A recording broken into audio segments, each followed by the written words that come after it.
أشكر جميع الفعاليات الإعلامية على مواكبتهم هذه الأحداث، وعلى هامش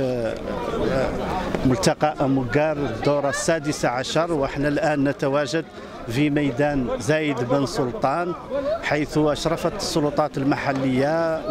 ووفد رفيع المستوى من الشقيقة الإمارات على فعاليات أشواط تراثية. هذه الأشواط نحن في الاتحاد العام لسباقات الهجن غايتنا منها هو التعريف بهذا الموروث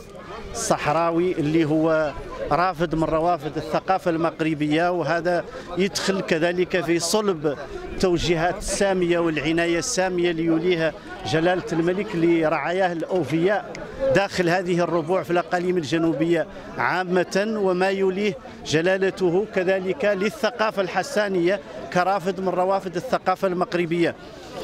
هذه الأشواط كان لها الصدى الإيجابي لدى جميع الكسابة، وإحنا كذلك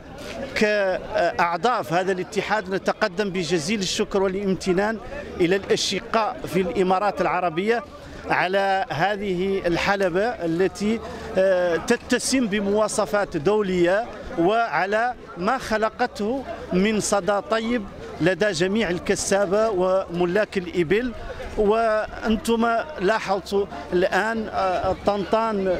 كل ساكنة طنطان خرجت عن بكرة أبيها عبر هذا الملتقى اللي يصنف كذلك عبر الأمم المتحدة اليونسكو كتراث لا مادي.